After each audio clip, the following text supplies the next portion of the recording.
그래도 못해도 다른 타 택배에서 나오는 방안들이랑 지금 CJ 쪽에서 나오는 방안이 이렇게 다르다는 거는 기사들에게 반발심을 만들 수 있는 그런 조건이라고 생각이 듭니다. 벌써부터 이런 걸로 인해서 노조들은 전단지를 만들어서 돌리고 있는 실정이고요. 그걸 보는 저조차도 이거는 좀 아니지 않나 싶은 생각이 드는데, 회사에 불만을 가지고 있던 기사들은 오죽하겠냐 이 말이죠.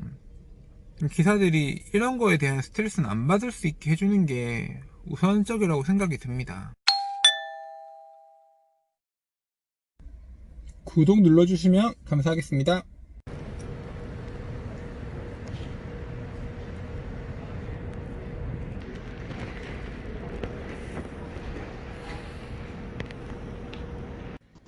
안녕하세요. 택배를 먹고 사는 남자 택맨입니다. 최근에 과로사 같은 좀 무거운 주제만 다루다가 오늘은 좀 가볍게 영상을 찍어 보려고 합니다. 며칠 전에 제 배달 구역으로 이 폴딩 선반이 왔는데, 엘리베이터가 없는 5층인데 이 선반이 3개나 왔어요. 그래서 이 상품을 한 번에 올려가려고 지금 테이핑 작업 중입니다. 5층까지 3번 올라가는 것보다 테이핑해서 한 번에 올라가는 게 좀 더 나을 것 같아서요. 이렇게 상단 하단에 테이핑을 해주고, 혹시나 중간 물건이 들었을 경우에 빠지는 경우가 생길까봐 테이핑을 또 한 번 해줍니다. 밑부분에. 그리고 등짐을 져야 되는데 손잡이가 없어서 테이프로 또 손잡이를 하나 더 만들어 줍니다.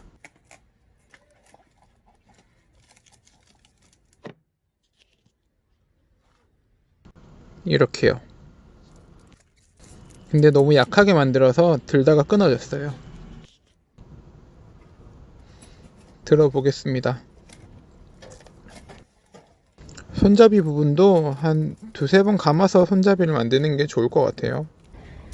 이렇게 뒤로 돌아서 손잡이를 잡고 등으로 받침을 해서 들어 올려줍니다.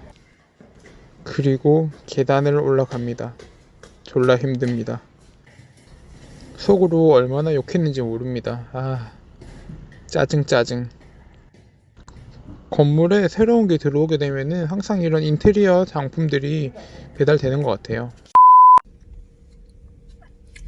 어제 제가 저희 터미널에 있는 노조원들이 뿌린 이 전단지를 봤는데, 저희도 뭐 사측으로 해서 정확하게 전해드린 건 없어요. 근데 노조 측에서 뿌린 이런 전단지에 보면은 CJ 쪽에서 이제 대책이라고 내놓은 사항들을 보고 제가 이번에 좀 많이 실망을 해서, 다들 아시다시피 제가 일하고 있는 CJ 대한통운에 대해서 그렇게 나쁜 점을 말씀을 많이 안 드려요.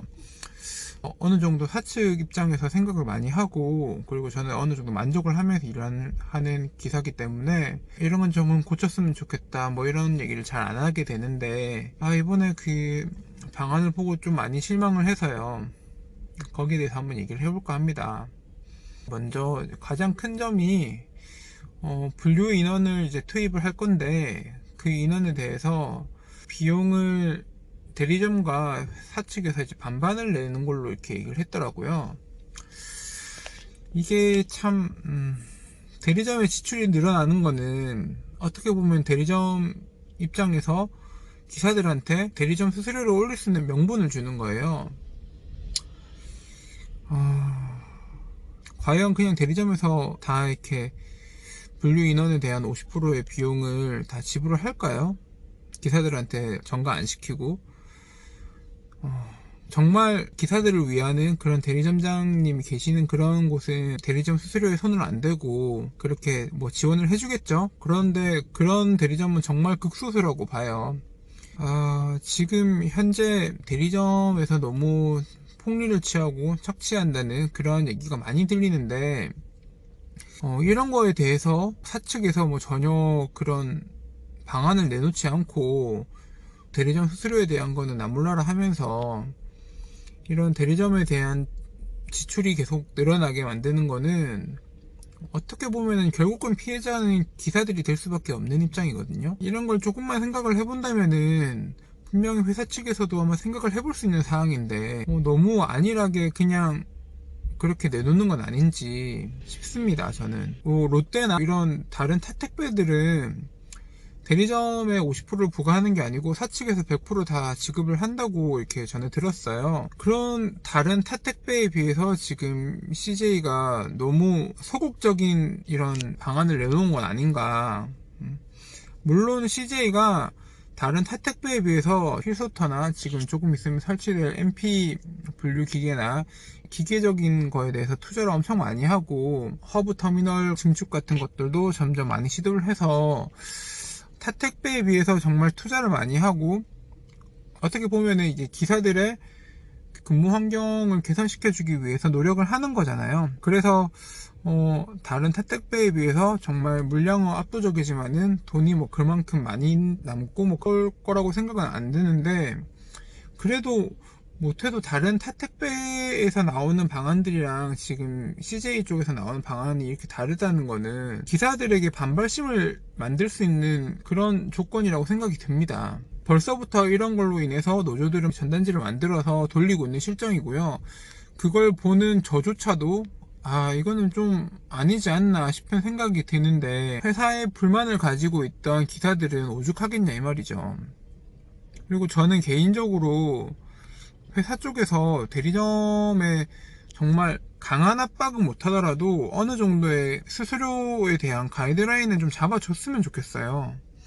이게 정말 뭐 대리점마다 뭐 운영 방식이 너무 달라가지고 정말 기사들한테 배송과 집하 외에는 정말 아무런 스트레스를 안 받게 피드백을 엄청 잘해주는 대리점이 있는가 반면에 정말 아무것도 안 하는 대리점이 있어요. 뭐 그냥 전산만 뭐 깨작깨작 몇 개만 하고 오전에, 오후에 뭐 배달도 안 하고 아침에 하차 작업도 안 하고 그냥 앉아서 사무실에서 띵가띵가 놀면서 자기들 주식이나 뭐 동영상이나 깨작깨작 보다가 그렇게 퇴근하는 대리점장도 엄청 많거든요. 그런 대리점에서 굳이 몇십 프로, 십몇 프로 이렇게까지 수수료를 떼간다는 거는 솔직히 기사들 입장에서는 화가 나는 입장이고, 이런 걸 좀 생각을 해줬으면 좋겠어요. 아무리 이렇게 회사와 대리점과 기사 간의 이렇게 계약 관계라고 해서 대리점과 기사 간의 계약을 뭐 회사 쪽에서 이렇게 컨트롤 할 수 있는 그런 권리가 없다고 해도 어느 정도는 협박을 할 수 있지 않나 싶습니다.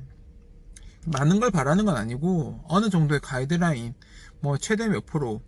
솔직히 조금 조심스러운 게 최대 몇 프로라고 정해놓으면은, 예를 들어서 최대 뭐 한 15%라고 잡아놓는다고 하면은 지금 10% 받는 대리점들이 최대 15%까지는 허용을 해주니까 15%까지 올리는 일이 생길 수도 있다고 생각이 되는데, 그건 조금 걱정이 되긴 해요. 그 부분은.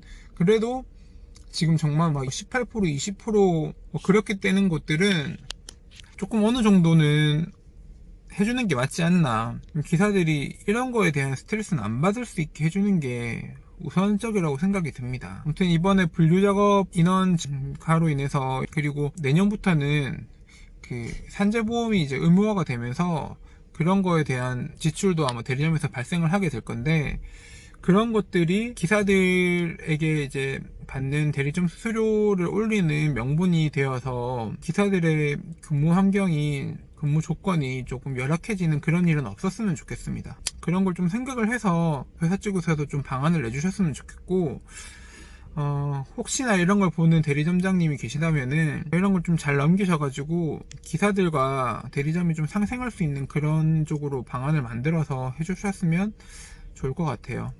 이게 제가 좀 회사 쪽에 이런 얘기는 잘 안 하려고 하고, 혹시나 저희 대리점이나 이런 데 피해가 갈까봐 조금 조심스럽긴 해요, 이런 얘기를 하는 게.